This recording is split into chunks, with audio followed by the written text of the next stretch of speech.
superilustrísimas felices Inés Urumalaku.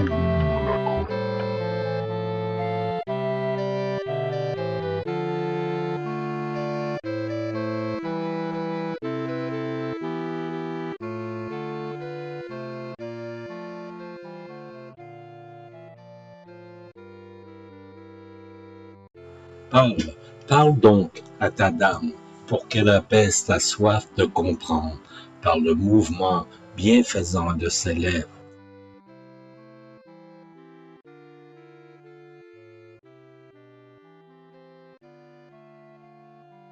Ce qui semble t'inquiéter, c'est comment fut justement vengée une juste vengeance.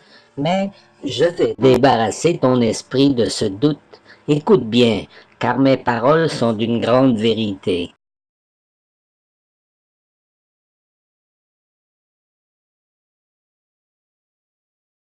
Tu as péché, mon tendre Marco, et tu fus damné comme ceux qui te précédèrent, qui, par la faute d'Adam, furent également damnés.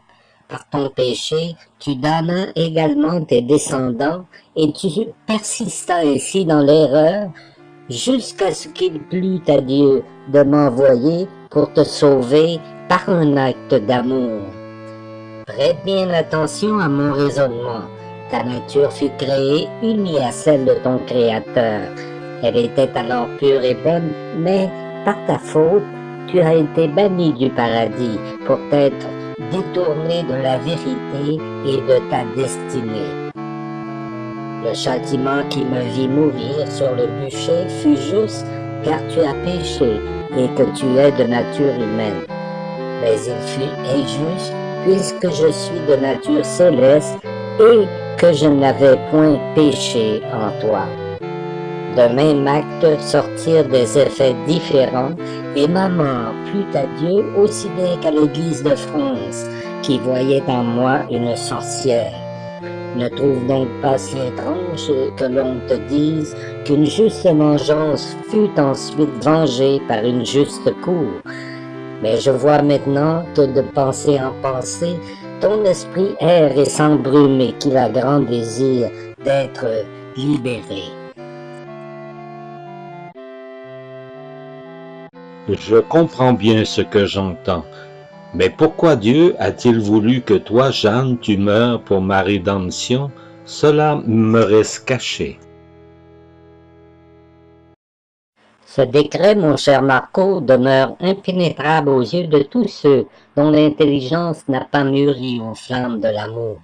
Mais cependant, parce que sur ce sujet on a beaucoup réfléchi sans y voir bien clair, je vais te dire pourquoi ce moyen fut le plus digne. La divine bonté qui ne connaît point l'envie ne brûle en soi que du seul désir de multiplier ses beautés éternelles. Tel tu étais, Marco, qui m'apparaît ici si vulgaire et qui, en péchant, s'est privé de ces dons dont elle a pourvu la créature humaine. Sois heureux d'être toujours éternel, mais vois comme je suis malheureuse que tu aies sacrifié ta liberté en péchant, ainsi et qu'ainsi ta beauté, Marco, mon bel amant, n'égale point celle de l'amant suprême. Tu ne peux espérer retrouver ta dignité que par un juste châtiment qui soit à la mesure de ton plaisir coupable. Par ton péché, tu as refusé ces dons du divin comme tu t'es coupé du paradis. Et si tu veux bien m'entendre, sache que tu peux n'y entrer que par l'une ou l'autre de ces deux voies, ou que Dieu te pardonne tes péchés, ou que par toi-même tu sois satisfait pour ta faute.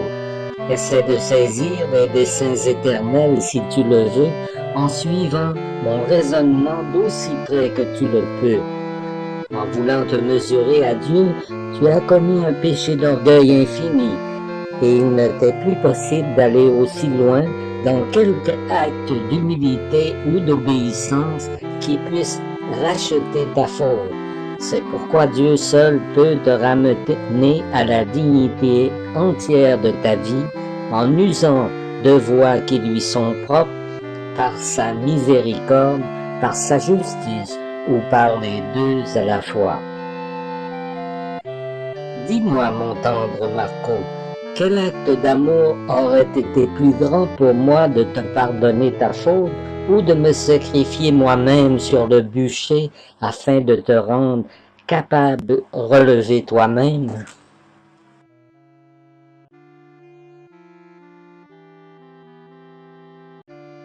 Dis-moi, Jeanne, toi qui peux comprendre, voudrais-tu combler ces autres désirs en moi afin que j'y voie aussi nettement que toi? Je vois de l'eau, je vois du feu, de l'air et de la terre, ainsi que des substances qu'on ne peut voir, et je vois aussi leur mélange se corrompre et durer peu, et se transformer et devenir d'autres substances aussi bien que de nouvelles créatures. Si donc ce que l'on dit est vrai, devrait-elle être immuable et à l'abri de la corruption? Les anges et les régions qu'ils habitent furent créés par Dieu tels qu'ils sont dans la perfection de leur être. Mais les éléments dont tu parles ainsi que leurs composés n'ont pas été créés directement par Dieu, mais résultent de la combinaison de choses créées de sorte qu'ils sont corruptibles. Mais dis-moi, Jeanne, l'homme n'est-il point une combinaison de toutes ces substances corruptibles, et en cela serait-il lui-même corruptible? Ton âme, mon cher Marco, pense à ton âme, qui elle n'est point corruptible et qui est le produit de la bonté divine et qui t'enflamme d'amour pour elle, afin d'en être ensuite toujours désiré. Mais pourquoi Dieu aurait-il créé la femme fragile et belle, l'homme rude et laid tel qu'on les voit? Et si la femme se transformait en un homme et l'homme en une femme, comment expliquer que cette métamorphose puisse être le produit de la création?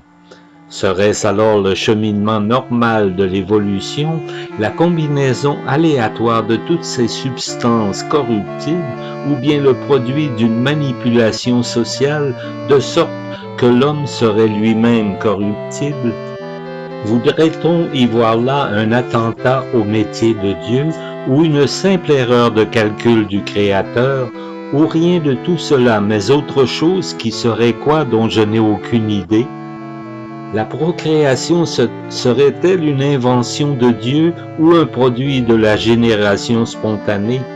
Ainsi, advenant la fin de la procréation, serait-ce la disparition de l'homme ou un nouveau chaînon dans l'évolution? L'homme deviendrait-il Dieu lui-même ou bien Satan se prendrait-il pour Dieu? Assisterions-nous alors en la disparition de l'homme en même temps que celle de Dieu? Voilà toutes les questions que je me pose. Elles ne semblent point confondre l'esprit des hommes, mais devraient pourtant inquiéter Dieu dans sa grandeur. Esprit borné, oublie donc ce vil corps que tu portes comme un vêtement et que tu respectes ou que tu souilles et qui n'est qu'une enveloppe mortelle qui n'a d'autre but que de contenir ton âme. Mais ma chatte qui m'attend à la maison, à qui j'ai donné le doux nom de Jeanne, inquiète de mon absence, n'a-t-elle point elle aussi une âme? Et cette âme n'est-elle point plus méritoire que celle de bien des hommes que je connais, et dont la sensibilité semble se situer en deçà du niveau d'une substance corruptible? Mais c'est bien là le propre de la nature humaine de pouvoir choisir entre le mal ou le bien, et c'est ce qui différencie l'homme de l'animal en ce qu'il possède le libre arbitre. Tu as bien raison de penser que l'homme puisse descendre ainsi plus bas que l'animal et qu'en même temps il se croit être capable de devenir Dieu lui-même. Voici, Jeanne, comment je m'explique ces choses, et tu le sais bien, toi qui vois en moi, mais je voudrais que tu m'expliques encore et que j'essaie de comprendre comment mon corps, après ma mort, pourrait-il ressusciter et se reformer dans ces matières corrompues et retrouver l'intégralité de son âme dans le magma informe de l'âme universelle dans laquelle elle se sera diluée par la mort de mon corps? Dieu a créé ces choses sans l'intervention de causes secondaires et qui, partant, sont éternelles. La nature humaine a été créée par Dieu ainsi que son âme différenciée, comme tu peux le voir en moi qui est ta Jeanne, et cela tu le sais très bien. L'homme est donc immortel et il doit ressusciter. Contente-toi de croire, puisque ton esprit est trop vulgaire pour comprendre.